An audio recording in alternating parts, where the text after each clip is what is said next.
ngadenge azan teh eta digerokeun ku Gusti Allah kan hakikatna mah eta beres azan aya babaturan din saya kira di mah aya ieu milu jeung aing enon mah iya motor kan tadi teh geus ditawar 10 juta belah ditulis nawar 12 juta jadi lamun jadi mah geus 1 juta eta masjid teu kadeleletik masjid teu kadeule sakitu buat enak teh diliwatan bae teu kadeule padahal azan teh Allahu akbar 2 juta anu kadeule capek ibadah ka Gusti Allah langgat din sia kana di mah emang enak motor kieu teh kan ngawar 10 juta dibelah itu geus aya nawar 12 juta jadi lamun jadi urang sing 1 juta milik moal ka mana tetep urang salat heula diudag-udag ge lain milik mah lain bae sanajan teh diudag aya milik mah milik tapi tetep urang kudu salat heula ayo salat jeung aing sia moal rebon nu di laut geus aya tulisanana nujang urang ka jenting di timur tengah kudu datang ka urang teri nu di lautan Cina geus aya tulisanana di huluna bakal di dahar ku urang kudu datang ka jeung kumaha carana bae ge yes ya kudu boga kayakinan aing ngaji panunggal minggu ka Cilongok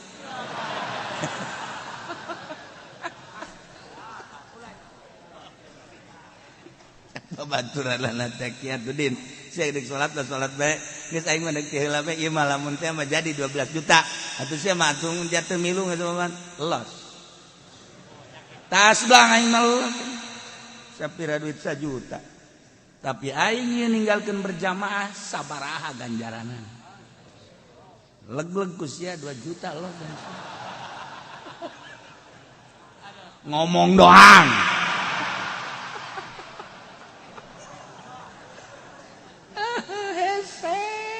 ya Allah udah kabeh bat bae ke dunia kabeh bat bae ya Allah ya Rabb eta mah tarolah keuntungan aya tah mah hasilna ieu lain Allahu akbar Allahu akbar Allahu akbar Allahu akbar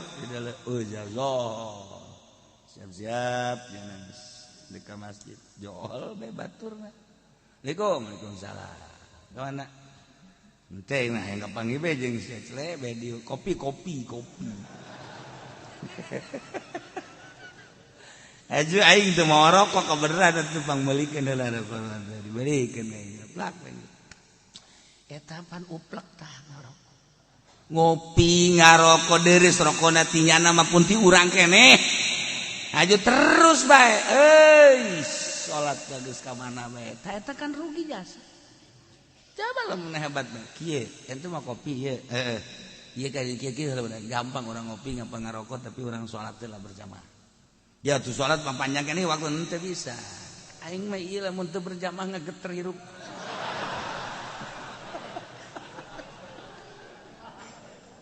taginaheun da geus kitu ya Allah ya Rabbi Gusti eta mah geus kabeuli deui ih tah si kiai kunaon deudeuleunna kadinya bae bareng tanjurkeun agama Allah urusan kos kitu mah tama geus anggeus Allah mere di Lauhil Mahfuz geus aya tulisanna geus anggeus diudang-udang ku urang lain milik urang mah moal cicing bae urang dimiskinkeun ku Allah sedang bae cicing bae urang disugikeun ku Gusti Allah atuh sugih bae geus anggeus jadi masing-masing ieu manusia teh pembagian hartana geus anggeus urang can lahir geus aya di dituna bakal kitu atuh nek naon make jadi hasud geus anggeus si pembagian harta teh geus anggeus si eta tahun sakitu lahir maotna sakitu salila hirupna kitu bogana ngan sapeda kempes doang saya tulisanna geus aya tulisanna teh kumaha tuh si eta tahun sakitu lahirna magahan ngaji apruk-aprukan ge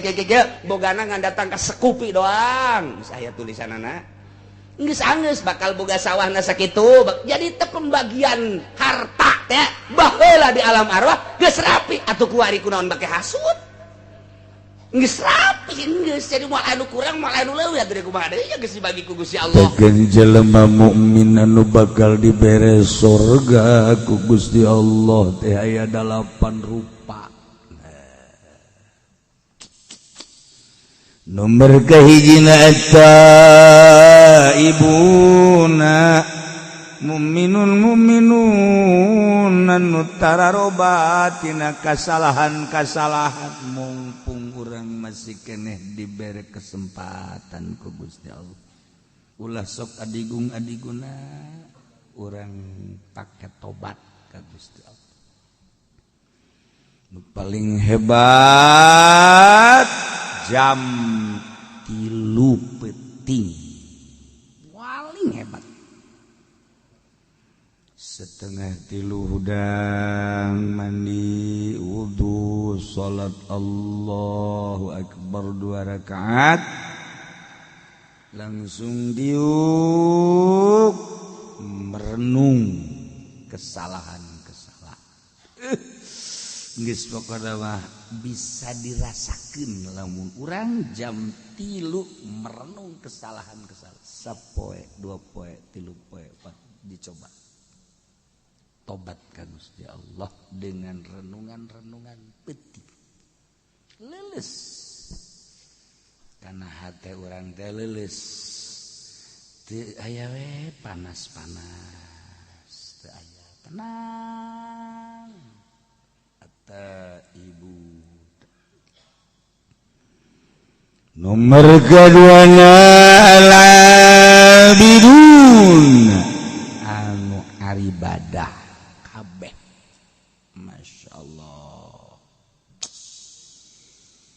Ibadat ibaratun anil itsan bi fa'lin musyirin bi ta'zimillahi ta'ala ala aqsal wujuhi fi ta'zim. Pelaksanaan ngagawean hiji ibadah ka Gusti Allah ngagungkeun ku ngagungkeun ka Gusti Allah ngagungkeunana nu pohara pisan ya Allah ya'nahumul ladzina abadullaha fis sirri wa dharra jelema anu nyembah ka Allah dina keur sehat keur geuring ibadah kau keur sugih keur susah beurang jeung peuting qaumun akhadhu min abdanihim fi lailihim wa naharihim beurang jeung peutingna teh ibadah we ka Gusti Allah dina hate teh boga pikiran kieu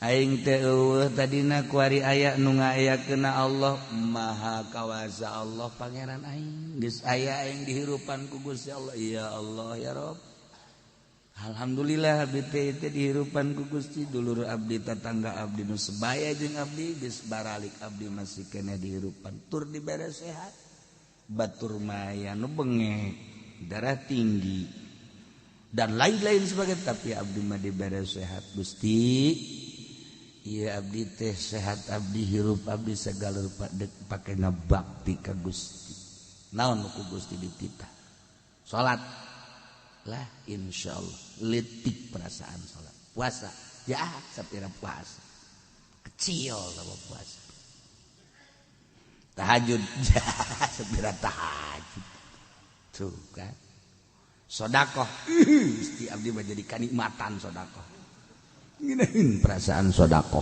teh haji kobok itu mah nyantu niat timpiatu asal aya indungna be nikmat fakir miskin tah ibadah ka Gusti Allah nyaan eueuh nu di dalam naon perintah Allah salat siap urang kan ibadah teh ku ari mah berat asa beban taat perintah syariat keur ngeuna-ngeuna urang diuk ngadeng suara azan Allahu akbar di dalam urang jam asa aing ngawuduk cikemeh salat ih cepet amat ngapain ngadengin aja ngapa ngadengin azan teh eta digerokeun ku Gusti Allah kan hakikatna mah eta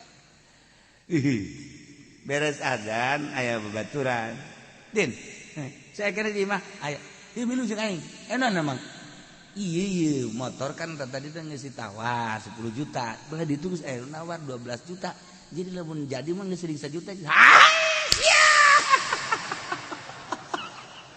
eta masjid teu kadeleletik masjid teu kadeuleuh sakitu buat enak teh diliwatan bae teu kadeuleuh padahal azan teh Allahu akbar 2 juta anu kadeuleuh capek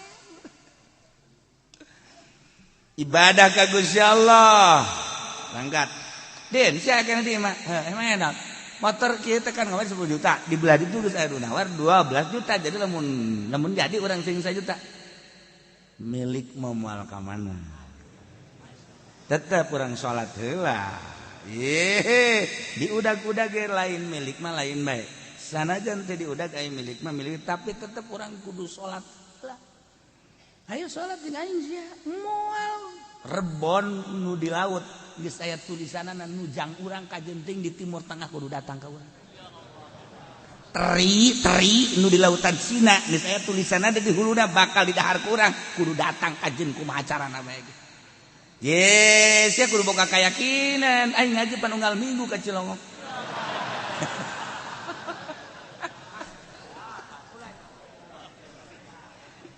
babaturanna teh kieu din sia deuk salat bae geus aing mah deuk heula bae ieu mah lamun teh mah jadi 12 juta atuh sia mah langsung jatuh milu ngeuman los tas blang aing mah sapira duit 1 juta tapi aing ieu ninggalkeun berjamaah sabaraha ganjaranna leg-leg ku sia 2 juta loh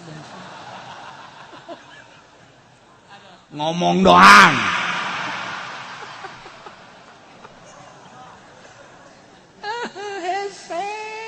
ya Allah udah kabengbat bae ke dunia kabengbat bae ya Allah ya Rabb eta mah tarolah keuntungan aya tah mah hasilna ieu lain Allahu akbar Allahu akbar Allahu akbar Allahu akbar siap-siap jangan dekat masjid jol bae baturna Waalaikumsalam kawana ente nah yang kapanggih be jeung sia cle be di kopi aju aing teu mau rokok kebeneran atuh pangmelikeun heula dibelikeun plak eta pan uplek tah ngarokok ngopi ngarokok deureus rokona tinyana mah pun ti urang keneh aju terus bae salat geus ka mana bae eta kan rugi jasa coba lamun hebat mah kieu ente mah kopi ieu ieu ka kieu gampang orang ngopi gampang ngarokok tapi orang salat teh lah berjamaah ya tuh salat mah panjang keneh waktu teu bisa aing mah ieu lamun teu berjamaah ngageter hirup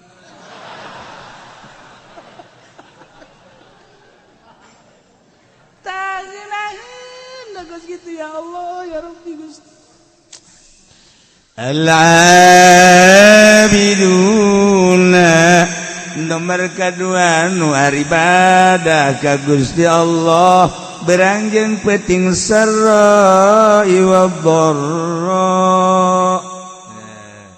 keur boga keur teu boga tetep ibadah ka Gusti Allah sehat jeung gering tetep ibadah ka Gusti Allah berangjeng penting tetep ibadah ka Gusti Allah tentu ku Allah engke bakal dicoba sia teh ku aing dicoba keur loba mah ka aing ibadahna para cik ku aing dikurangan ku ari dagangna merosot ekspor impor geus eueuh ku ari bahan bakuna geus eueuh properti ting jarungkal ku ari toko kitu keneh Indomart ge geus tinggal bangunanna doang sabar subur ge buarali karyawanna cingluh ge ku ari geus hampir-hampir goyang.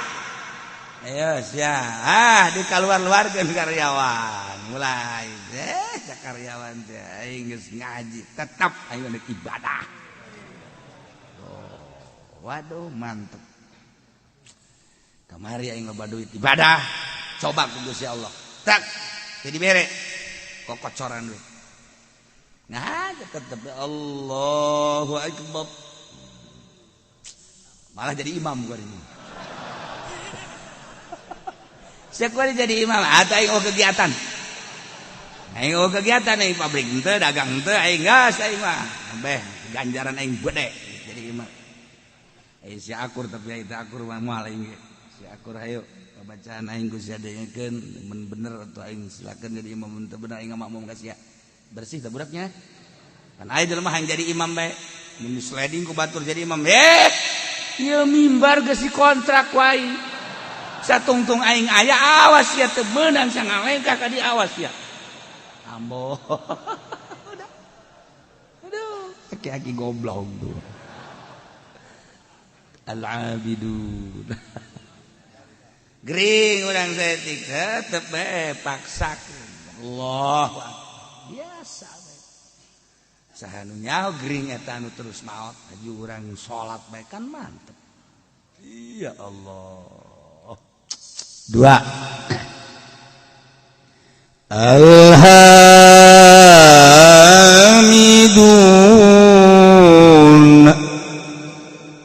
anu mararuji kabeh ka Allah ala kulli hal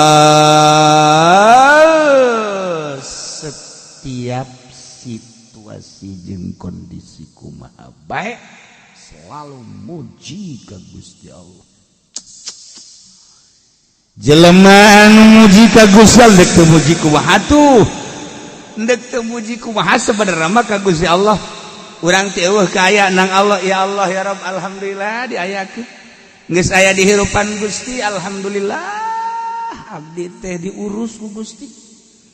Sanggeus diurus urang sehat alhamdulillah dibere sehat.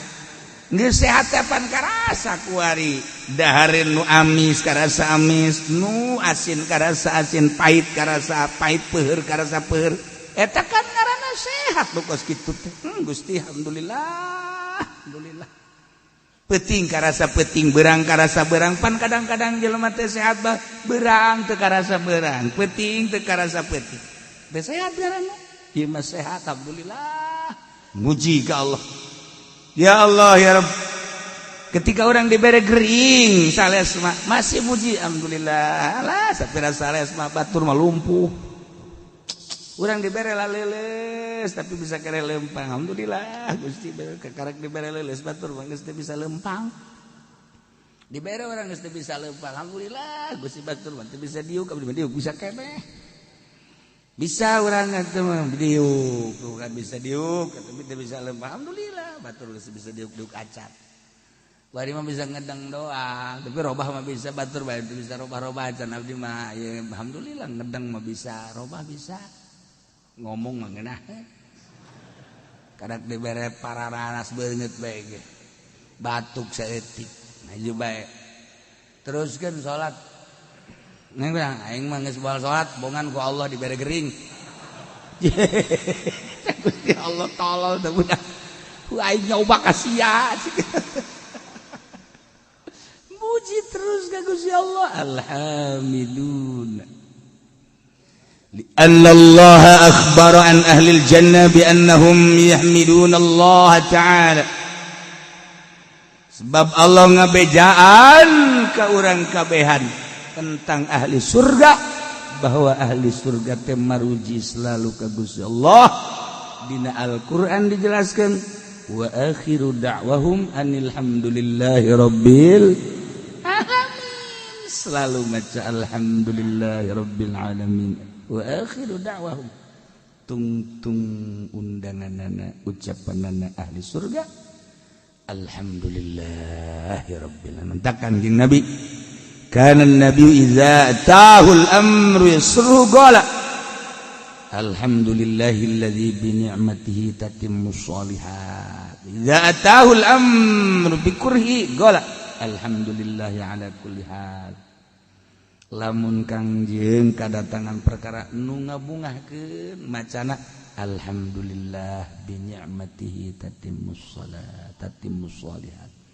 tapi lamun nilai hiji perkara kadatangan hiji perkara mika embungan macana alhamdulillahi ala kulli hal ya Allah ya Rabb Masya Allah tuh ya awwalu man yud'a ilal jannah yaumal qiyamah alladzina yahmiduna Allah ala kulli hal fis-sarra'i wad-dharra pangheulana jelema anu disambut anu digerokeun anu diprioritaskeun ila jannah ka surga yaumal qiyamah jaga di poe kiamat alladzina yahmiduna Allah ala kulli hal jelema-jelema anu maruji ka Allah tina setiap tingkah fisarra wad-dharra kabeh ge atunan Allah tinggal muji bae geus ka Gusti Allah mun hayang pangheulana digerokeun ka surga geus bae urang selalu bersyukur muji ka Gusti Allah dengan bahasa alhamdulillahirabbil sok biasakeun ti kuari hiji at-taibun dua al-abidun tilu al-hamidun as-saihun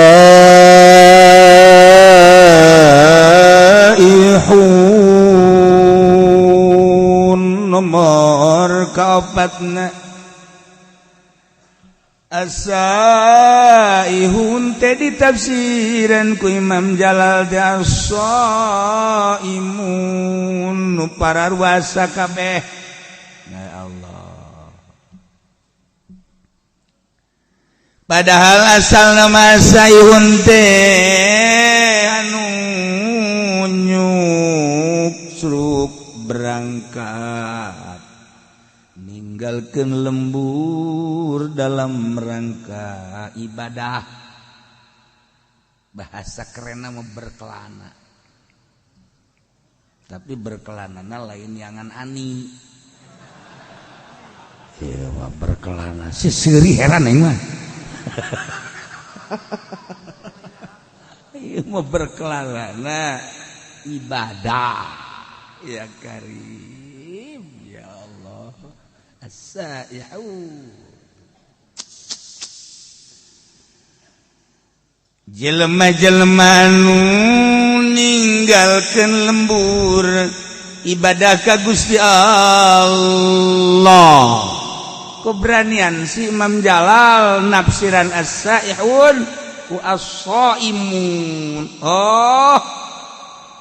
lantaran jelema anu puasa teh kapan ninggalkeun kangenahan dahar kangenahan minum kangenahan jima ku ninggalkeun dahar minuman jima maka sarua jeung jelema anu beberangkatan ti imahna ketika jelema berangkat ti imahna menuju satu daerah eta teh kapan ninggalkeun kesenangan-kesenangan sapoe dua poe mah kadang bekal aya keneh 3 poe 4 poe bakal aya keneh tapi kabelah ditu mah lazat adalah geus bekal ketika geus bekal nyana tawakkaltu alallah na eta saihun nu puasa ge kan kitu sanajan teu ngomong ka Gusti Allah sarua jeung kieu Gusti abdi teh ieu teh dibere sehat ku Gusti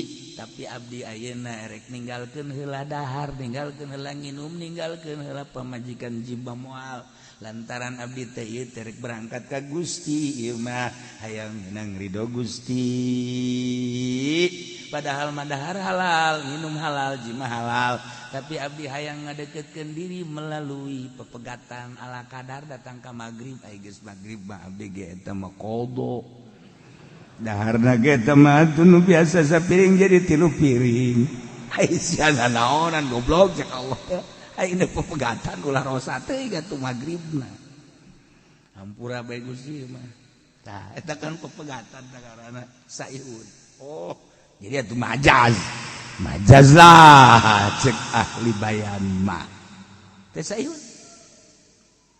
wow gede ganjaran anak Senin Kemis atau Rajab ya saihun sepuguh Ramadan surga Ya Allah sakitu ge di bejaan komo mun teu beja engke sia mah nyedekeun ka aing di akhirat nyedekeun begitu ku malaikat ditimbang balu puasa Rajaban bongan ki uci teu ngabejaan mana tak ki ucina tolol aing ke di akhirat di demo ku sia aing kitu mah geus ngabejaan aing datang aya naon jojoakan aya naon hah tadi bejaan naon bos Rajab ulang ngirung atuh sia ngomongna sia ulang ngirung ngomongna itu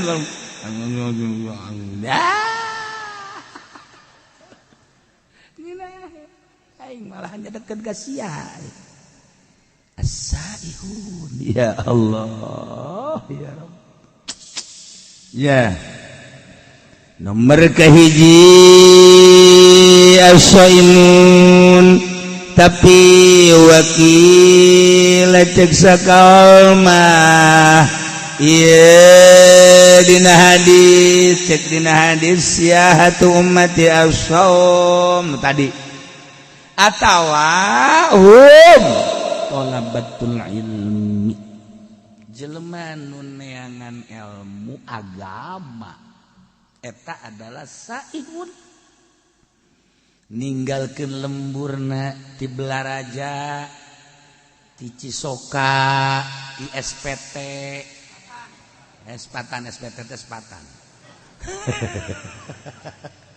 di Bogor ya dikurokeun suka taneuh suka bumi maksudna pan digelag-lagan sudah ninggalkeun lembur ngaji neangan ilmu Allah saihun surga eta keur carita masih keneh saprovinsi urang lewat Jawa Tengah Jawa Timur makin jauh makin gede ganjaran wah cenah urang mah kamisro wah habis di jero cangro kacang di jero sukro suuk di jero babari comro oncom urang Sunda mah babari nyieun ngaran teh babari cilok aci dicolok cireng aci digoreng ya babari jasa geus waduh nyieun ngaran sadaek-daek bae ha aya deui basreng bakso digoreng macam-macam disebut jauh tinggalin zaman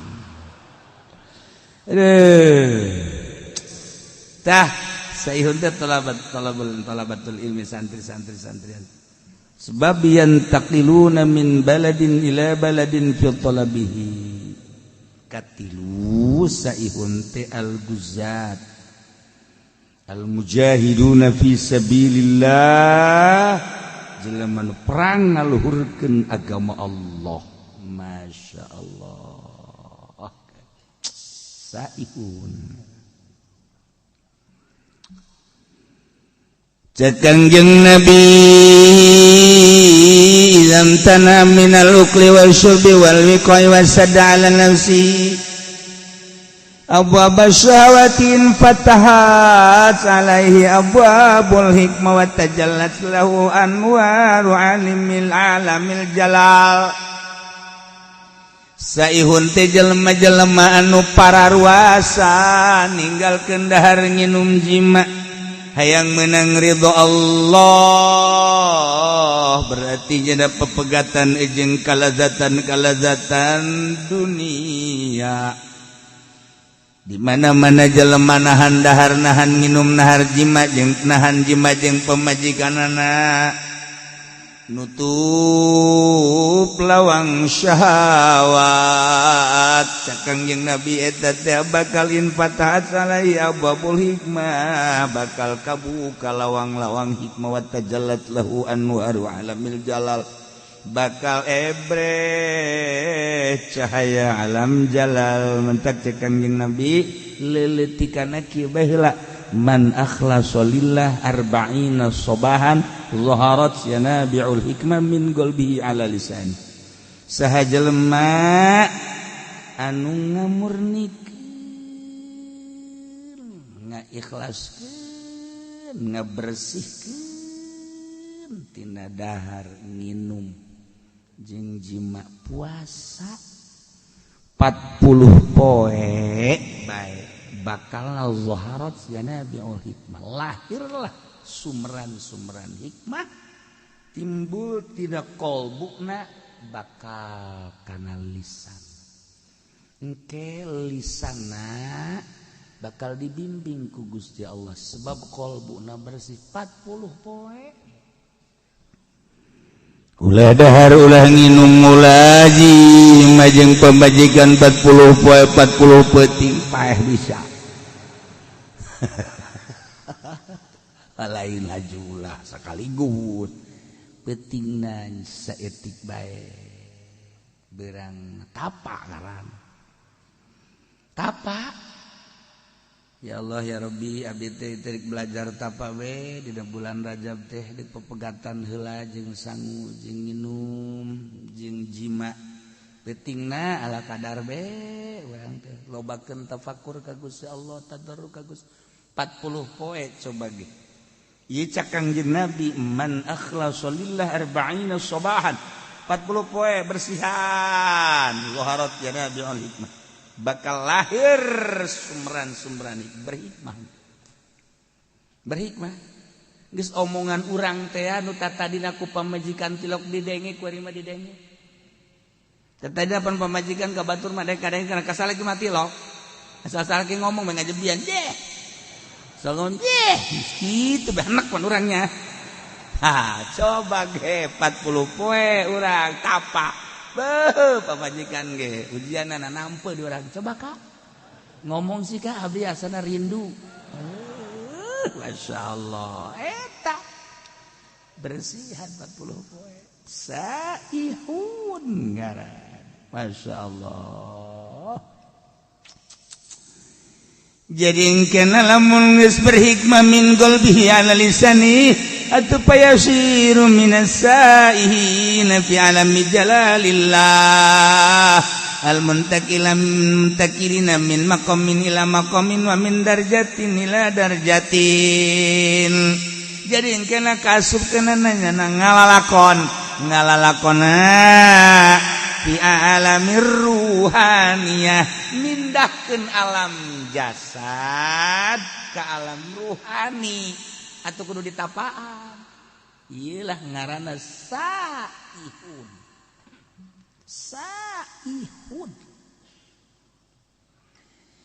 di Bani Israel baheula teh aya hiji perguruan di mana-mana asup kadinya guru rohani kita puasa tapa ngaranna riyadhah 40 poe 40 peuting lanjut ku ari ge masih bala di Israel di Bani Israel asal geus tapa 40 peuting deuleu jeung degena berubah ambeuna berubah kuari geus jadi aya di alam ruhan hebat eta perguruan rohani mun kuari thariqah nu asli nah aya hiji jelema asup ka dinya eta teh bagi teh tukang zina lacut mabok aing asup ka perguruan ieu lah riyadhah nya 40 peuting biasa bae cara itu sesuai jeung aturan guruna baturna lah lulus nya mah henteu batur lulus nya mah henteu dedeleuan batur geus beda dedengean geus beda perasaan geus beda nyana mah tetep bae ngabagen laporan ka guruna cenah cak Kangjeng Nabi man akhlasa lillah arba'ina sabahan zaharat yanabi'ul hikmah min qalbi ala lisan kula geus kurang kumaha cak cenah ieu geus ninggalkeun lembur ninggalkeun dahar ninggalkeun nginum ninggalkeun jima tapi kok batur lalu lulus kula henteu mana ucapan Kangjeng bau nungtutnya cek guruna tenang dipandian ku guruna pandian doa bareng guru bareng sia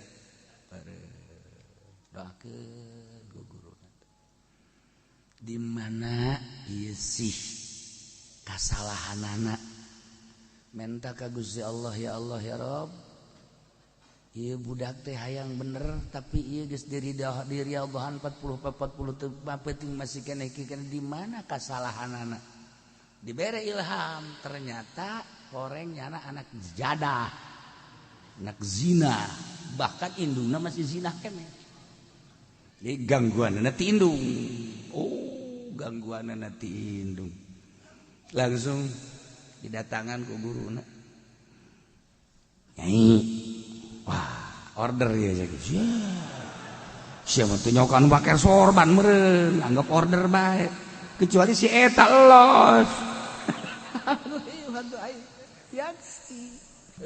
bangsa apa berenya lu datang teh pajadek order naon iya kalengitan anak leungit cek anak kubu waduh tukang neangan order lain masalah gitu bi anak ayah di pesantren kula di pesantren sanunita teh budak mondok aing mah teu sudi terido paingan tuh kan jadi ieu budak teu nepi-nepi teh eueuh ridho ti indung ieu cek manehanana ieu anu jadi cikal bakal ngalanjutkeun perjuangan naon lah pokoknya perjuangan maksudnya perjuangan naon bisnis non migas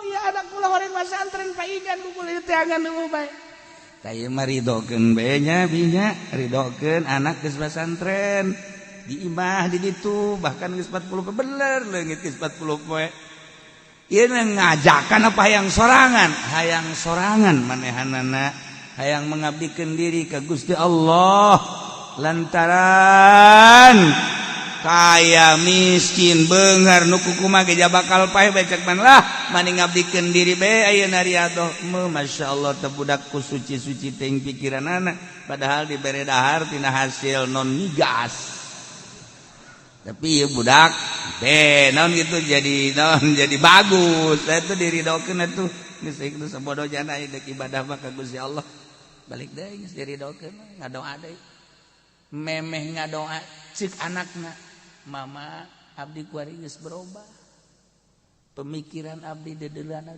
indung tah diru jadi urang deuk usaha nu mantek ngajejes indung ditoler-toler mah urang dek naon indung tak indung pengabdian urang ka Allah tapi wasilahna kudu aya ridho indung birrul walidain masyaallah cak guru date sia kudu perasaan bae kuari mah geus hayang naon cenah hayang jeung Allah tah eta geus teu hayang diberenan teu hayang abi mah geus jeung Allah tah urang teh ibadah supaya datang ka dinya tah supaya datang perasaan teh jeung Allah urang mah dongeng doang pan atuh dongeng doang mah ria doang teu naon henteu kita puasa Senin Kamis bolos kita puasa Rajab bolos kita Ramadan hampir teu kumaha asa yahun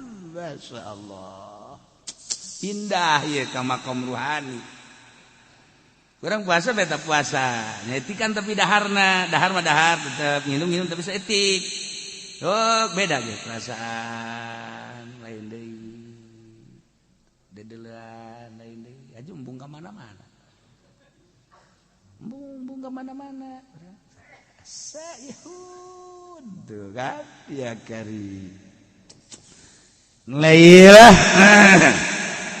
jelema mukmin anu bakal dibubungah ku surga 8 nomor kahiji at-taibun nomor kedua al-abidun nomor katilu al-hamidun nomor kaopat al-as-saihun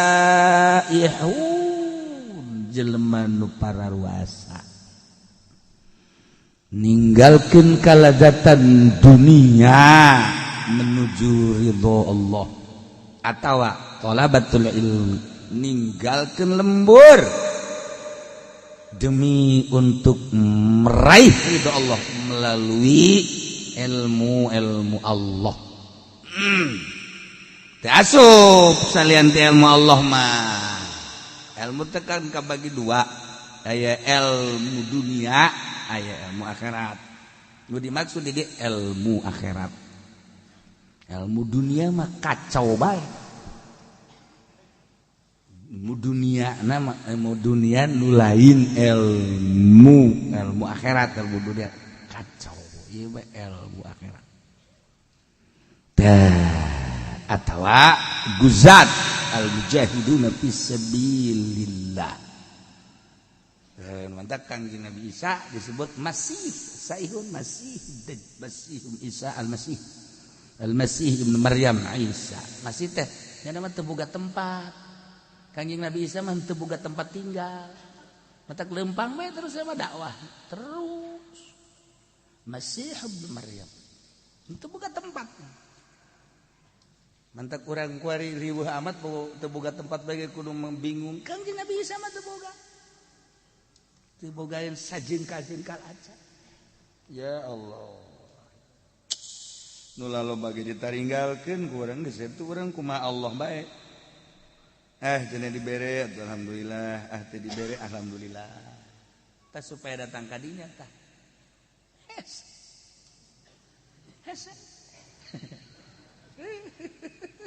Karena bala lender tuh. Budak jasana aing mah teu pernah ngawakafkeun eta ka masjid. Kok pajar wakaf bae. Ieu tuh Bapak Kolot wakaf. Atuh kunaon teu bebeja ka aing teh Bapak Kolot jigo. Kahayang aing Bapak Kolot ngawakafkeun teu bebeja ka aing. Geus aing masjid dijual. Masya Allah, kayak lain nambahan wakaf, pendahan ngejual wakaf. Lalakon telamun geus caritakeun alam ruhani, teh kapan kudu aya anu ngatur tentang ruhani ngaranna eta teh ilmu batin. Ngurusan ilmu zahir mah gampang kadeuleu ku mata tapi ngurusan ruhani mah hese anu bahayana jelema anu encan usul ka Gusti Allah geus milu-milu ngurusan batur ngabeat tita zikir milu thariqah ka manehanana dengan catatan kena mayar maharna make emas goblok meureun. Ruhani sih make mahar hikmat tambah kos kitu bae. Eta loba murid engke teh abeh loba murid aya loba murid bapan alhamdulillah balum mere salah. Atawa aing mah yang loba murid teh lain masalah aya dibere abeh agung abah agung aing kulobaan mangke salah. Nu mentak mun encan usul ilallah ulah osok ngabeat batur sorangan heula. Sorangan geus datang ka mana perasaanana aju aya tanda jelema nu geus usul teh aya tanda minimal 3 tanda minimal geus teu bisa dibohongan. Geus ketika aya jelema nu ngasup-ngasupkeun thariqah saha guruna anu kan aya tanda. Aduh karunya amat eta takabur itu budak ngasup-ngasupkeun thariqah di jangan ibadah ka urusanana aya syariat mah syariat eta thariqah mah lain kudu geus usul ya tuh usul nu nyaho tama iwal ti Allah pan aya tanda tangkal ge dipelakeun sirungan kadeuleu ku urang sirungan ajo kembangan kadeuleu jubuahan atuh sarua teh ge ku ahlina mah kajahoan tah ieu kan kuari loba thariqah kajajaden main beat baik make emas sekali beat 10 gram atau sapi hiji itu mah ilmu jurig teh bagus gitu mah atau nanti cerita bakalah asal bala bisa zikir we ulah atas nama thariqah setungtung make atas sama tarikoh make aturan ikan dek mindahkeun alam tina alam jasad ke alam ruhani kan di alam ruhani urang urusan roh tinggalin ke bakalna jasad zikirna ge kan urang teh kuari mah zikir ruhani misalnya zikir jasad Islam zikir ruhani engke urang bakal ngelengan sebab asbab dibawa kana roh geus kudu ngabimbing ieu teh bas sudah asa yahu jelema anu ngalang-lang buana berangkat ninggalkeun jasad ndek menuju ruh asa yahu batak di manaan as-shaimun pasti atuh sorga ieu mah jelema sorga neangan kuari urang teh anu bebeneran deuk ka Allahna anu lalampahanana teh lillahi ta'ala di lembur urang teh angan kiai namun salat nu lillahi ta'ala alamun ngazakat lillahi ta'ala kiai eta lamun ngaji embungeun dibayar nya nama tilok make turga target lamun make turga target eta mah lain kiai nu kitu mah ngaranna ronggeng mun aya kiai make target nu kos kitu ngaranna ronggeng kiai hijikeun jeung sinden Karawang saipun mah lain kitu lillahi ta'ala oh sasalaman ipis teu kudu usaha nama lillahi ta'ala ditarima ge paling 10.000 barang mung kandal mah teu kudu ente ulah ente aduh la ilaha illallah eueuh di urang perkumpulan halqah riungan tarikoh eueuh kuduna makan aya babacaanna khusus tujuanna khusus nu ngabimbingna khusus cara ashabus supah geus ulah hayang nanaon geus abe ulah kabita neuleuh motor teu kabita neuleuh mobil teu kabita neuleuh jabatan makomo hiji we Allah lah cenah kiai ulah kos kitu cenah ngomongna kumaha cenah mun jelema kos kararitu engke ieu sanu ngurus nagara ulah waka ngomong kitu sia teangan aya nu daekeunna goblok ye ulah sok aju ulah ngomong kitu cenah kiai beusi jelema kararitu kabeh ulah waka ngomong kos kitu aya nu endegna jadi gantung siap wae. Teu sok ngomong kitu atuh cenah lain syariat Kangjeng Nabi cenah kos kitu mah kumaha lamun jelema kararitu kabeh. Ayo saha nu endegna? Saha nu endegna ayo. Ninggalkeun warung, ninggalkeun toko, ninggalkeun tani, ninggalkeun bisnis, ninggalkeun pamajikan, ibadah bae ka Gusti Allah. Haju cek jana ngomong atuh mun kos kitu kabeh teh ulah waka ngomong kos kitu kabeh sia we endeup moal. Tembak siapa ini? Parangsana naon beureuh. Hese ugu. Pan Kangjeng Nabi mameme diangkat jadi rasul teh hubiba dipake ka resep kola.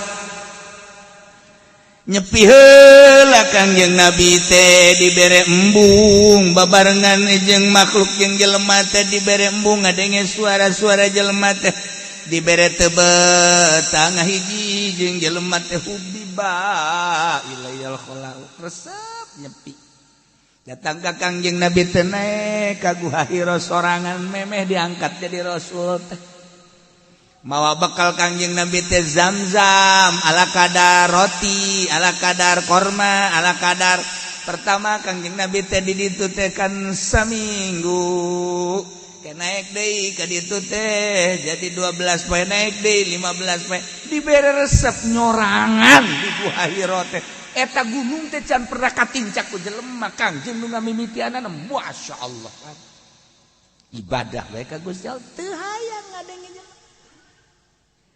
suara-suara studi ka Gusti Allah lempeng ka Baitullah. Ibadah tahanus ngaranna dibere resep kos kitu. Nu mah tak wajar lamun malaikat Jibril datang. Sebab keur nyorangan. Urang mah kuari can pernah riadoh di pondokna ge di pondok modern. Boga jaringan organisasi, barang datang ka imah dek urusan agama ti mana horeng, tai podol sero. Teu pernah tapa. Iya di pondok pesantren Salafiyah bage kuari geus unu tapa. Komo di SMP lain soreng sanawiyah. Maksudnya lain ulah, tapi lain di urusan agama sama administrasi. Ulah dipotong atuh kiai sekaligus ngomongna. Ke administrasi kan jadi beda. Ubaing bae aing ngomong. Tah, engkena jadi kada demes kana dunia. Kada demes engkena kada dunia. Lah cenah kiai henteu ieu mah dek nyon pondok pesantren modern tapi teu kada demes kana dunia. Nonggeng aing. Mana jelemana beungeut tak kos kumaha? Beungeut tak kos kumaha Kiai Salafiyah hese. Ngariung asal teh dibere berkat bae haju bae ngahiung. Ulah sok kasinggung. Ieu mah dek nyaritakeun lain nyinggung hese, maksudna hese. Mantak neangan kiai nu asup ka Golkar lillahi ta'ala. Mana coba kiai na? Mana?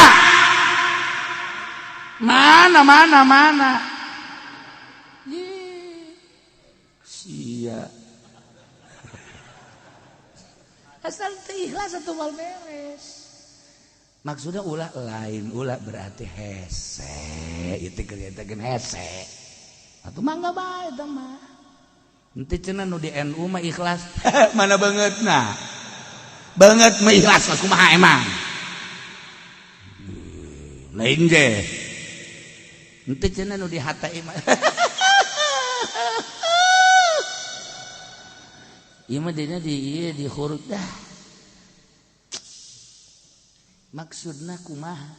Kieu kudu riyadhah heula.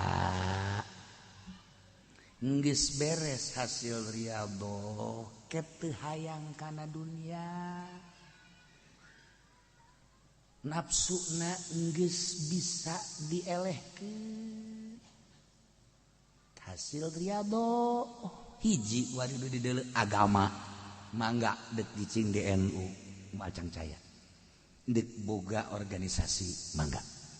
Deuk di HTI sekae, deuk di hurud pede. Di Muhammadiyah sabodok geus ikhlas jasa. Acara ieu mah di Golkar bae lantaran ieu mun kiayan mangga asal ulah resep geus kana dunia.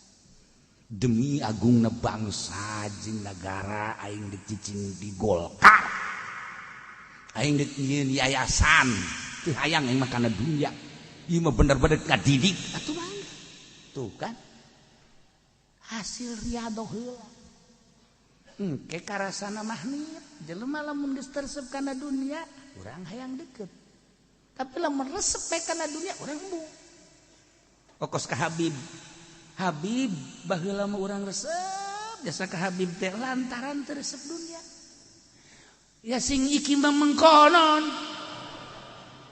kan ka kiai deh ka kiai ka guru baheula mah kan diajeng-ajeng mama sumping kuari mah itu guru datang deui. Karena ke minggu kamari ku geus datang deui. Bejakeun aing eueuh kitu. Geus teu hayang ka pagejeun guru goblok. Ulah disalahkeun Habibna, ulah disalahkeun kiaina, nu disalahkeun kepribadianana cinta dunia. Ajakan ngaji ku kabehan nongkrong sapeker dulur.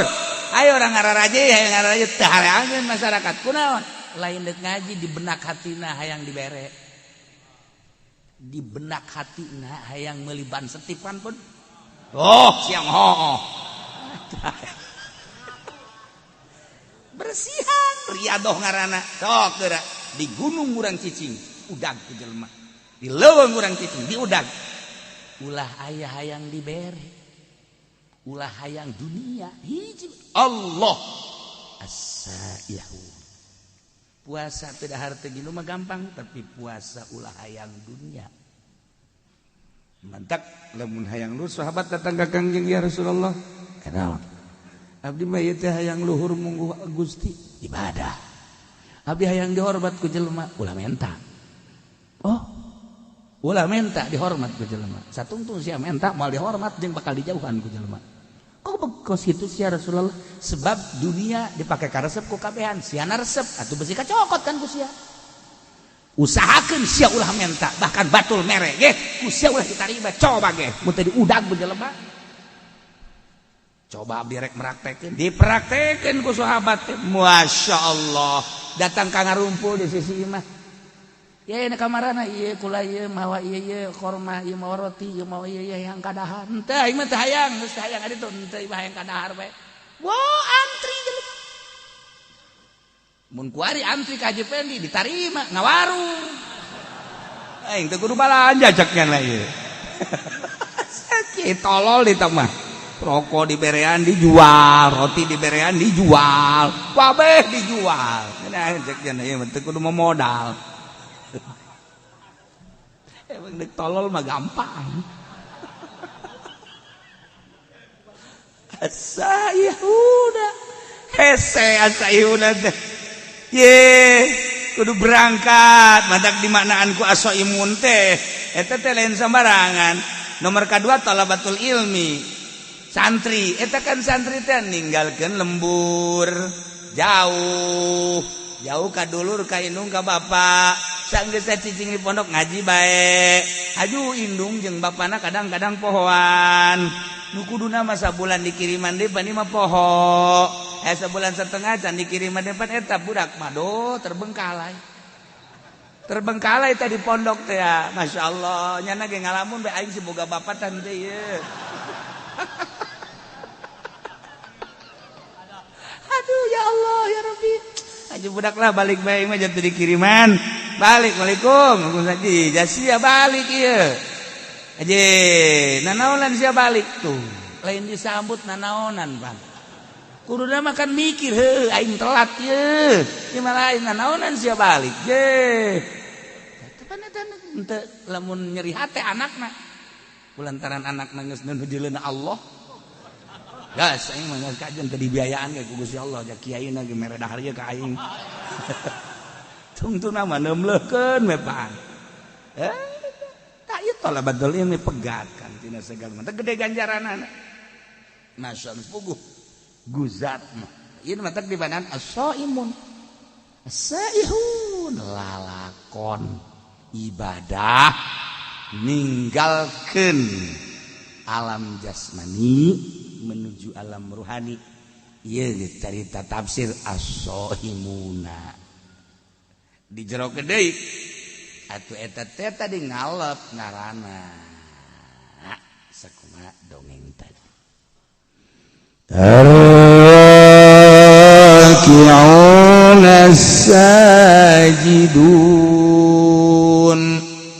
anu raruku kabeh jeung nu sarujud al musalluna tegasna nu sarolat raki'un jeung sajidun teh teh kinaya kana salat sebab hiji ibadah anu dirukuan kecuali salat hiji ibadah anu disujudan kecuali salat dimimitian kunang tung dah nangtung mah masih keneh loba anu nyaruan tapi ketika ruku jeung sujud mah geus nu mantak nu dimaksud nama rakiun sajidun teh salat tapi nu diomongkeun nama rakiun sajidun teh jeung qaimuna sebab qaimun mah aya anu ngakuran tapi ruku jeung sujud mah teu aya nah nu bakal dibubungah ku sorga mukminun teh anu ar-raki'una sajidun sarolat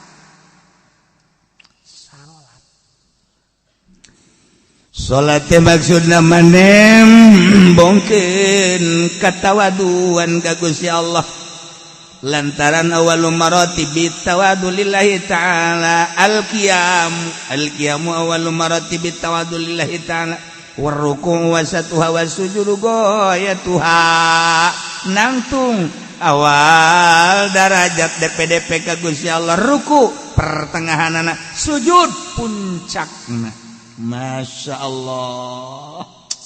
Jadi salat eta adalah nudukeun kana kudu tawadu ayana dina sujud tawaduna adalah sujud geus kudunya watuh anal maksud minus shalah nihayatul khudu wa ta'zim. Kebanggaan di diri urang adalah beungeut awak urang teh ya anu dibanggakeun ku urang beungeut sebab iyalah nu paling dihareup boga sinar beungeut jeung boga harisma. Urang lamun neuleuh beungeut spm beus serem atawa beungeut jawara mata beureum kumis mablang jagot sempong awak kuru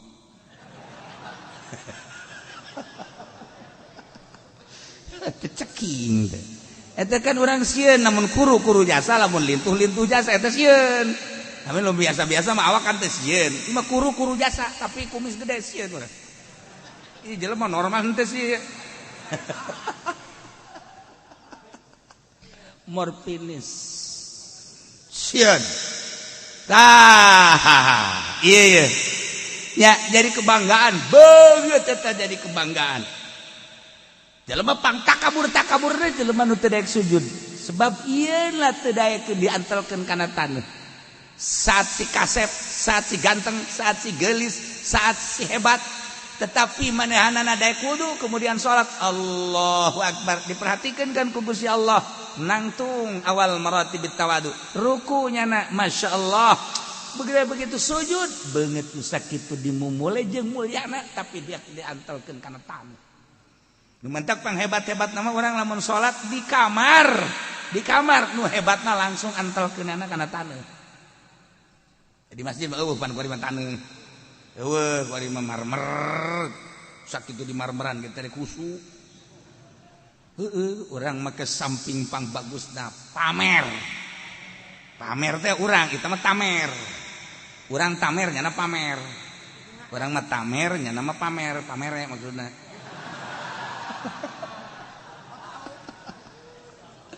Samping nupang bagusna, baju nupang bagusna, sajadah nupang bagusna.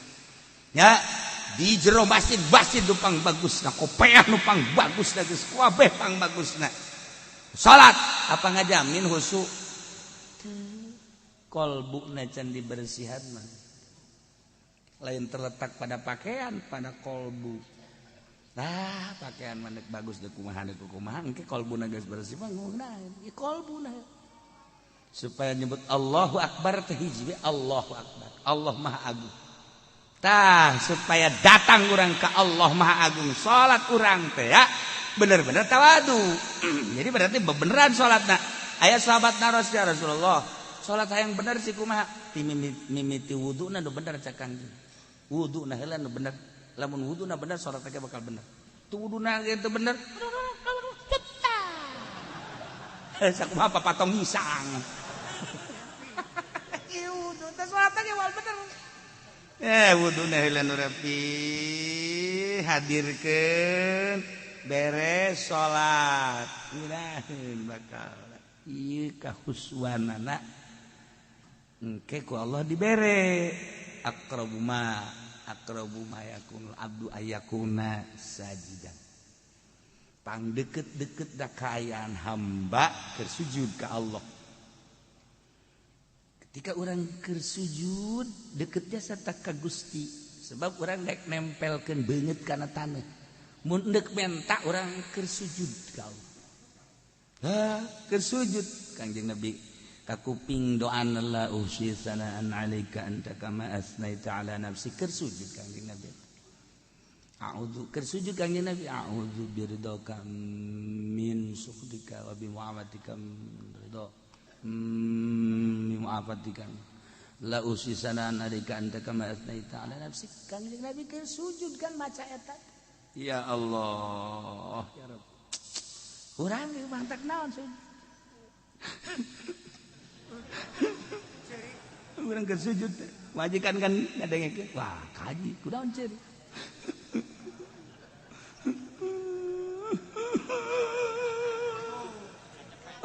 Majikan ge baktana milu. Milu nya ge, milu cerik.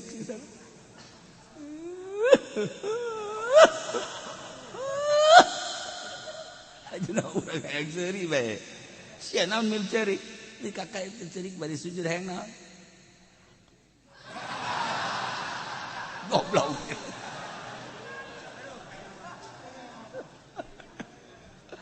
Eta keur sujud urang naon kabutuh urang. Masyaallah ar-raki'un as-sajidun salat. Banget tuh saking mulyana dimulai ku urang tapi didaek dipakai sujud enggak sorga. Iyalah ar-raki'un as-sajidun. Masyaallah. Al-amiruna bil ma'ruf wan nahuna 'anil munkar. Urang nu nyaritakeun salat nya. Ieu keur carita bae heulana. Sayyidina Abu Bakar Siddiq radhiyallahu salatna 2 rakaat nya nama penting. Sholli sunat tahajud rakaatin Allahu akbar 2 rakaat doang ngan saquran.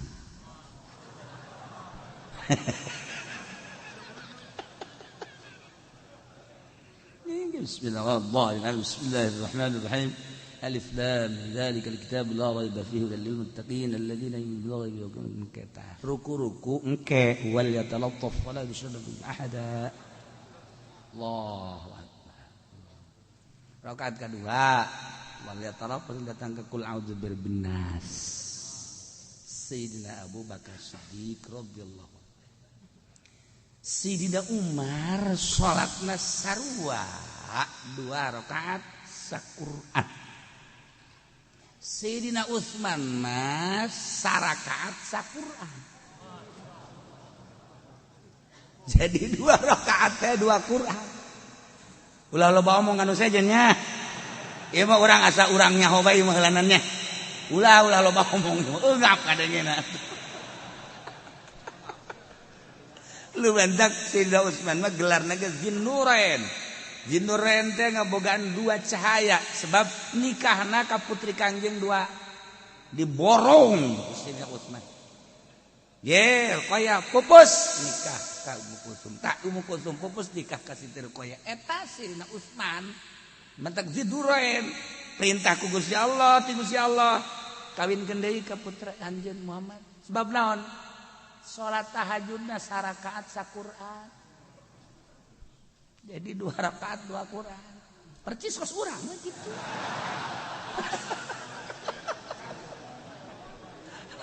Murigak bulu ngadengena. Ya Allah ya Rabb Zinnurain. Masyaallah karim. Hei, saya cerita kerana. Tuh sarua Sayyidina Ali ge kos kitu badak Khulafaur Rasyidin kumaha nandinganan. Ye.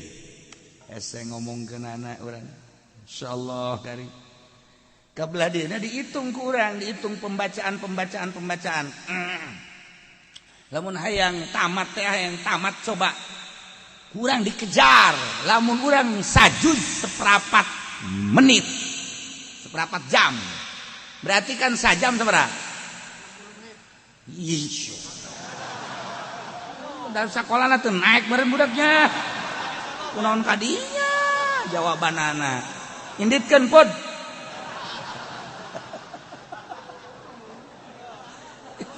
Jadi berarti sajam sabaraha? 4 juz. Sajam 4 juz. Jadi lamun 60 juz teh ya. Lamun 60 juz sabaraha jaman? Eta keur dikejar ku urang teh saparapat jam. Nah, lamun hayang rineh kan setengah jam. Kurang sajuz teh setengah jam. Sok geura baca Quran setengah jam. Kalau masuk ngitung, cek aing baca Quran coba ya. Lamun saparapat jam, wah bisa ngabuncal-buncal. musuh aja mah bisa kan capek 20 rada deres setengah jam normal eta nu lancar setengah jam normal aing ngeunaheunana mah atuh sajam lamun sajam sajuz atuh berarti lamun hayang 60 juz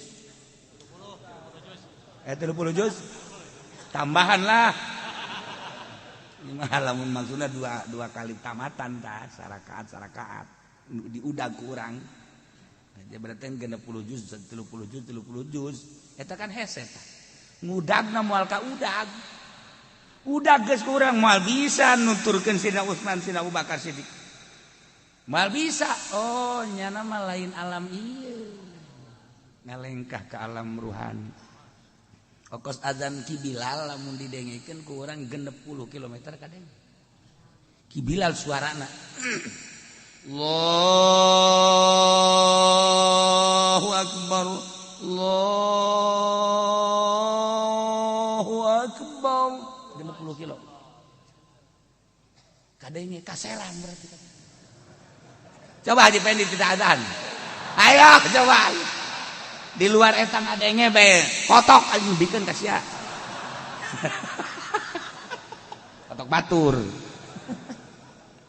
Bilal 60 kilo Masya Allah karim moal bisa diukur ku kumaha ge eta mah suara karomah tah mah suara karomah jelema keur ngangon kararieu bae jelema anu keur di sisi jalan kararieu nu di imah kararieu Ki Bilal eta begitu adzan Masya Allah nu tengah jawab wabeh dihitung 30 kilo suara karomah tama kuari ge urang bisa make HP streaming bener teh ngomong eta streaming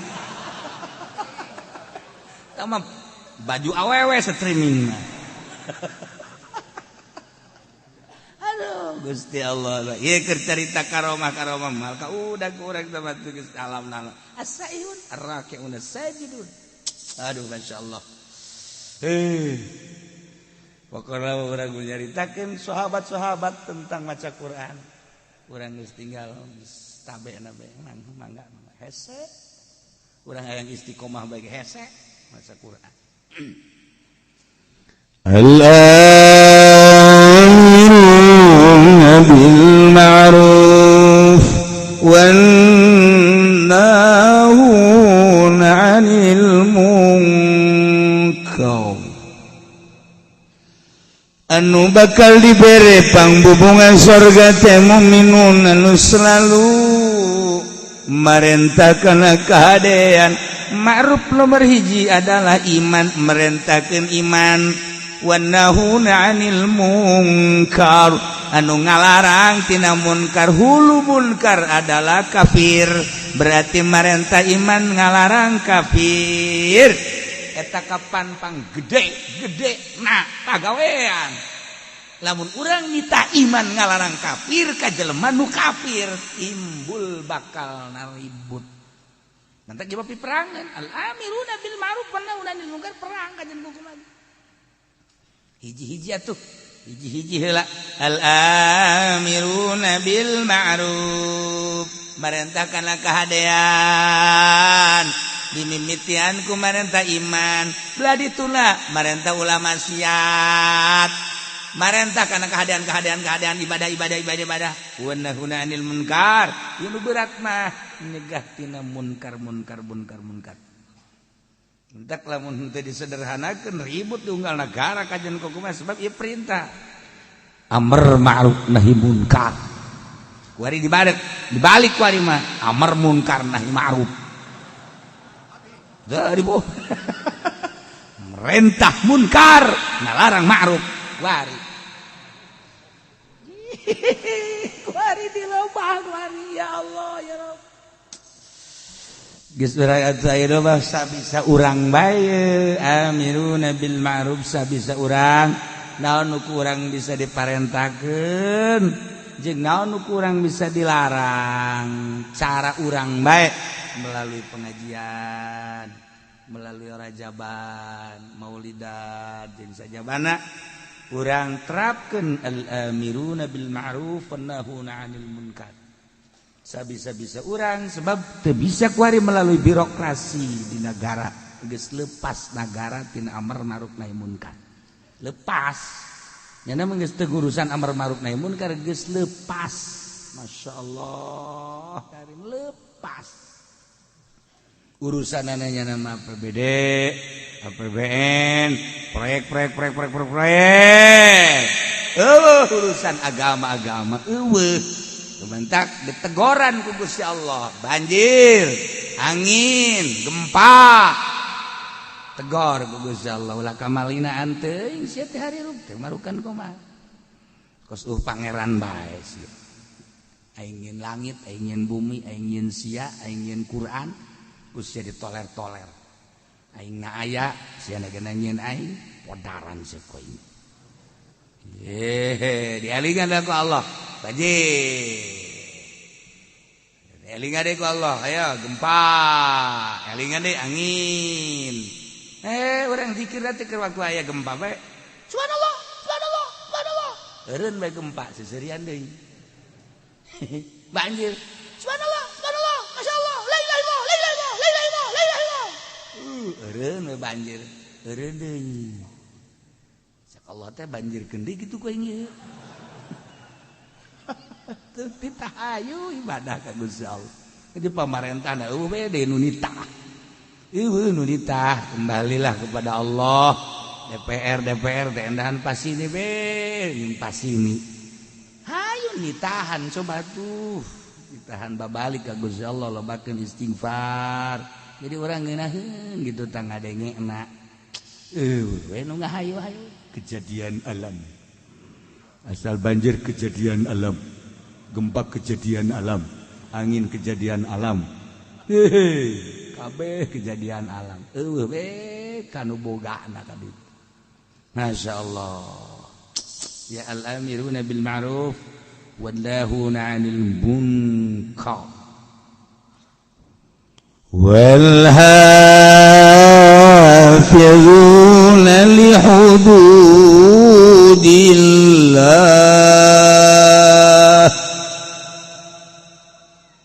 Jeung jelema-jelema nu ngaraksa kana batasan Gusti Allah. Maksudna batasan teh li agamihi.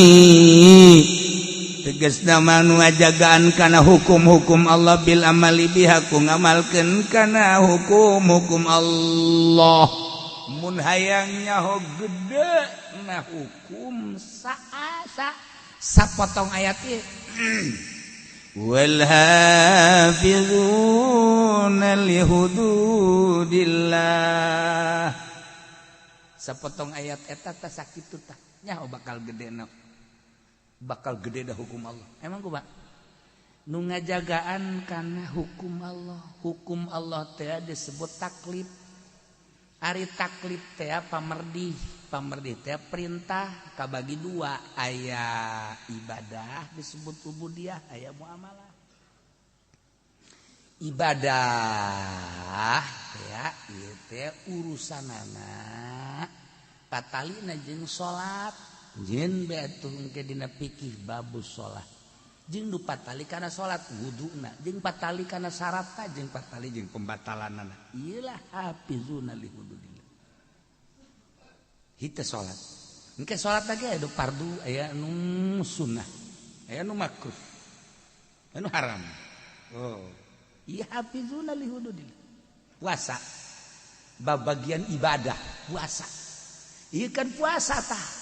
Geus naon teh hartina puasa, kemudian puasa nu farduna nu mana, puasa nu sunahna nu mana, aturan-aturan puasana kumaha dibuat bae ke babus saum. Hafizuna li hududillah. Salat, puasa, zakat, sarua. Dijieun kana fikih babus zakat. Haji, babul haji. Ya Allah ya Rabb, ieu tah wal hafizuna li hududillah jadilah bagian ubudiyah. Jieun bab. Ieu menang nyokot tidak hafizuna li hududillah aya bab salat. jeung nu ta'alluq kana salat, bab puasa jeung nu ta'alluq kana puasa, bab zakat jeung nu ta'alluq kana zakat, bab haji jeung nu ta'alluq kana haji. Ya karim. Wal hafizuna li hududillah. Sebab li ahkam kuari bagian muamalat. Bagian muamalat eta aya anu patali, jeung usul asolah, jeung anu guer asolah. Nu asolah ieu adalah bagian kana hawasul khamis, panca indra. Panca indra teh kabagina 5. Atuh panca teh 5. Indra jadi indra nu 5. Mana hiji-hijina? Mazuqat rasa. Malmusat ieu tah. Masmuat ieu tah ceuli. Masmumat ieu tah irung. Mubsarat ieu lah mata. Dijieun dina pikih engke nu patali jeung mazuqat. Patali jeung mazuqat teh rasa, berarti ieu urusanana kadaharan jeung inuman. Eta lah mazuqat. Ayalah ke dipikih babu ta'am. Berikut jeung surbi-surbina. Lah geus lamun carita ta'am engke kabagi ka dituna aya nu nabat aya nu hayawan. Geus lamun nu nabat sarana pertanian kumaha eta pikih ka dituna. Lamun anu hayawan kabelah dituna engke aya anu hayawan urusan mencitna, urusan nu dijadikeun udhiyahna, urusan anu dijadikeun buronanana jeung sajabana dijieun engke babna tina mazuqat jokotna. Masyaallah isa potong ayat wal hafizuna li hududillah. Mal geus tengah magrib. Ayo sia mazuqat. Tadina pikih teh lamun urang ngarti mah ye ngarti oh ieu babu ta'am, oh mazuqat berarti muamalah. Oh huluna namun urang nyaritakeun ieu teh babu saum, oh ieu teh bab ubudiyah ngaranna. Tina wal hafizuna li hududillah berarti patali jeung puasa ubudiyah. Bedana muamalah jeung ubudiyah naon? Ari muamalah mah lalim maslahatin mar'iyatin lidin. Lan kitu lalim maslahatin dunyawiyah. Ari ubudiyah mah lain ka maslahatan bangsa dunia. Lain ka maslahatan bangsa do bal libasohila mar'iyah din. Balik teh ka maslahatan agama ubudiyah. Jadi nyaritakeun ubudiyah mah nyaritakeun kemaslahatan agama, ujung-ujungna akhirat. Langsung teh majang patalina jeung urang mah doh disebutna. Urang nyaritakeun salat, urusanana pribadi urang jeung Allah. Urang nyaritakeun puasa, pribadi urang jeung Allah. Urang nyaritakeun zakat, pribadi urang jeung Allah. Urang nyaritakeun haji, pribadi urang jeung Allah. Tah, eta ubudiyah ngaranna urusanana pribadi, urusanana jeung akhirat. Urusan dunia. Geus teu urusan duniana engke patalina teh mah jeung hukum di mana-mana ka urusanana mun ngacaukeun karak aya sanksi. Muamalah mah urusanana urusan dunia. Ya, nu tadi tah mazuqat tina cicip rasa. Berarti kan urusanana dahareun inumeun. Kuari malmusat teh nu diragap. Nu diragap teh baju, taragapeun malmusa. Geus mana nu haram dipake jeung mana nu meunang dipake ieu baju, pakaian. Asupna malmusat wal hafizuna li hududillah. Aya aturanna. Anu dipake ku urang teh aya nu haram, aya nu halal. Kitu keneh barang-barang malmusat, sendok, piring, pinggan, jeung sajabana barang-barang dapur, mana nu halal jeung mana nu haram istimalna. Malmusat karana termasuk awewe papa mana nu haram ditoel jeung mana nu wajib ditoel. Sia asal kos kitu be hudang kan. Aya nu haram ku urang diusapna malmusat tah deungeun. Aya nu meunang ku urang dicekel ka anak atuh ka dulur mah haram. Aya anu wajib ku urang dicekelna lamun anak ku urang ngagusur bae ka ieu geus teu kuat jasanya. Urang geus teu make calana ieu kula ieu. Eta eta malmusat ngaranna tah. Eta berarti kan babna bab wiko, bab jima. Geus lamun bab jima marana malmusat. Kadituna eta kan beunana kudu aya bab nikah. Geus lamun aya bab nikah nu ta'alluq kana nikah, babna engkena mahar, bab imah, bab kitu napakah. Tuh dijieun dan pikir tina malmusat. kabelah ditunang ke anu muzilah lin nikah anu ngaleungitkeun kana nikah tolak berarti engke ka dituna tolak teh kabagi-bagi tolak bain kubro dan sebagainya engke ka dituna aya anu ngaleungitkeun dengan cara sumpah ilah dengan sumpah zihar dan lain sebagainya eta pikih di huluna mah wal hafizuna li hududillah patalina jeung malmusat jieun babna sabaraha puluh kitab wal hafizuna mal anggeus datang ka magrib malah ayo sia karake madukot nomor kedua malmusat nomor katiluna masmumat nu kaambe naon nu kaambe ku urang anu halal anu haram anu makruh urang teh lamun nyium pamajikan diciumkan di ambean sunah menang ganjaran tapi lamun dihandapeun bujal ka handap udah coba-coba ambean ku sia buka di ambean eleh kebodongkol mah. Tah ieu bos kumaha aturan-aturanana. Dibere dijieun babna dina fikih ya karim. Doh mazukot, malmusat, kemudian ayeuna mah masmumat, kuari masmuat nu kadenge ku ceuli. Mana nu meunang didenge cek fikih, mana nu haram didenge, mana nu makruh didenge. Gitu kene mau disorot mana anu menang di deuleu mana anu haram di deuleu mana anu makruh di deuleu geus diatur dina fikih ieu sakadar wal hafizuna li hududillah eta keur katali jeung asolah ku hari patali jeung tabaiyah teh urusanana urusan muamalah ngan bangsa tabai nah ieu teh urusanana aya anu hak milik kejadina aya anu luar milik aya anu jadi milik dengan sendirina aya anu wajib jadi ngamilik kudu jadi sabab kudu jadi naon kitu ngaranna dibere aya dan lain diatur jadi milik ku sebab jual beli be ngaranna dijieun engke dina fikih babul bae kabelah dituna bete aya baik bil ain wa ain bil ain benda jeung benda aya anu daen bil ain aya anu ain bidaen aya anu daen bidaen nu mana nu meunang jeung nu teu meunang geus diatur napi ngajual daen bidaen hutang kana hutang teu sah ngajual kuari urusanana ain bidaen bidimah kredit anu dua harga sah geus diatur ku agama wal hafizuna li hududillah geus diatur kabelah dituna engke aya anu urusanana rohnu urusanana ijalah urusanana bab muamalah milik anu ngabistikeun kana jadi milik ieu urusanana waris tina waris ke jadi tidak ahli waris ke jadi hibat jadi wasiat yang sajabana di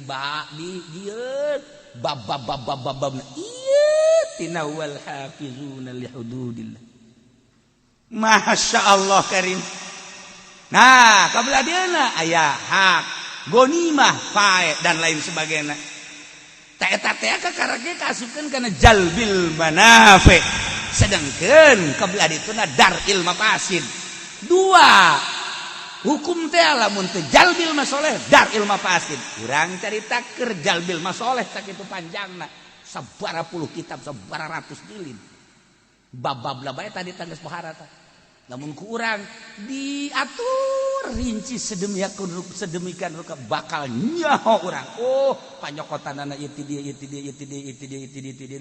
panyokotanana itu dia engke urang milihan kitab ieu mah kieu ngomentar kitab ieu ngomentar kieu ngomentar kita aya huluna wal hafizuna li hududillah ya Allah engke anu daf'il madar nah daf'il madar teh urusanana aya anu hifdzul nasab hifdzul mal hifdzul adsab hifdzul ukul ieu daf'il madar temenang dirusak harta berarti kudu hifdzul amwal cara ngajaga harta dijieun ku urang aturan-aturanana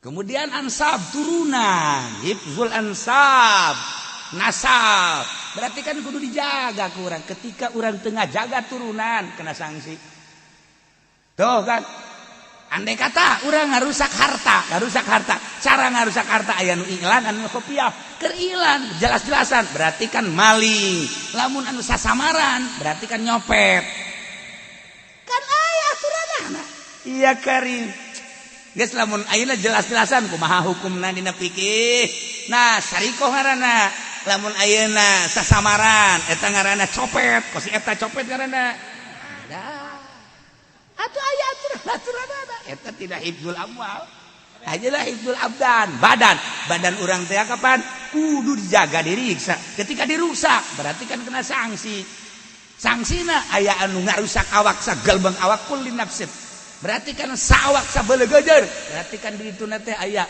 babna engke bab kisos bab had bab dan lain sebagainya lamun ba'dil abdan ngan curug doang ngan leungeun doang engke kan ti dituna berarti naon tah bab had jeung sajabana masyaallah hifdzul amwal hifdzul ansab hifdzul ukul akal teu meunang dirusak dengan cara kumaha bae akal dirusak teh mabok narkoba kena sanksi kumaha sangsina dijieun bab dam ieu daril mafasid nah iyalah wannahuna wal hafizuna lihududillah anu ngajaga ngariksa kana sapirang-pirang batasan Gusti Allah tegas nama ngamalkeun hukum-hukum Allah urang kudu sadar lamun cek agama haram geus bae kudu nama haram lamun cek agama halal kudu nama halal saeukeun sanakeun ku urang ieu mah makruh hayu tina ubudiyah tina muamalah engkena dijadikeun bae 5 4 geus ubudiyah tina muamalah munakahat jinayat jeung jinayah opat jadi ngajikan kajonteun ka luar negeri kajonteun ka mana bae nyaritakeun fikih mah hulu nangan opat doang hiji ubudiyah nomor kadua muamalah nomor katilu munakahat nomor kaopat jinayat ieu dan dina ayat teh ieu wal hafizuna li hududillah sakitu doang geus talar ieu teu bisa kabeh talar ieu teu bisa kabeh hese al hafizuna li hududillah ya Allah maha kawasa Allah maha besar Allah maha segala-gala Allah dengan sekelumit bahasa Gusti wal hafizuna li hududillah tapi kerangkum kabeh kerampid kabeh pikih sab pikih kabeh sadunya aya kabeh di jero ayat wal hafizuna li hududillah no opat hulu teh tadi hiji ubudiyah dua munakahat tilu muamalah tilu munakahat opat jinayah tidinya dijieun bab puluhan di kitab disarahan deui ya Allah ya Rabb nu jelas mukminun anu wal hafizuna li hududillah ngajaga ngariksa ngamalkeun kana hukum-hukum Allah nyangakeun sadaya-daya kumaha cak Allah bae abdi geus percaya bae cak Allah haram-haram cak Allah wajib-wajib cak Allah sunah-sunah geus moal aya ruka-reka eta mah hawa nafsu teh mah nu kitu ngaranna cek Allah salat wajib abdi bandek ngalaksan cek Allah zakat wajib abdi bandek cek Allah puasa teh Ramadan wajib mangga haji kitu keneh hari lain dilarang mah ku pamarentah basa aya corona tuh bandek bae kitu teh tuh nya henteu ka abdi mah ieu urusan-urusan dilarang soal jual beli berarti mau muamalah hambalayah muamalah itu kene munakat mana itu kene jinayat abdi mandek nurut be ka Gusti Allah jahirup malila di alam dunia nah wal hafizuna li hududillah ngamalkeun kana hukum-hukum Allah ieu anu bakal meunang pangbubung wa basyiril mu'minin bungakeun ku anjeun Muhammad para mukminin sarana bere bil jannati surga ya Allah mukminin lanu boga karakter ataibuna العابدون الحامدون السائحون الراكعون الساجدون الآمرون بالمعروف والناهون عن المنكر والحافظون لحدود الله etalah anu bakal dibere pangbubunga sorga wa basyiril mu'minin. Mudah-mudahan orang kabehan dibere bisa muka mata hati orang sehingga orang bisa ngamalkan ayat atta ibuna sampai dia jeung urang nemah ka Gusti Allah Subhanahu wa taala hingga urang dibere ku Gusti Allah pangbubungah urang kabehan bakal dibere sorga kabeh asup ka sorga kabeh berangkat menuju sorga babarengan jeung guru-guru urang jeung pemimpin-pemimpin urang dihuluan ku Kangjeng Nabi Muhammad sallallahu alaihi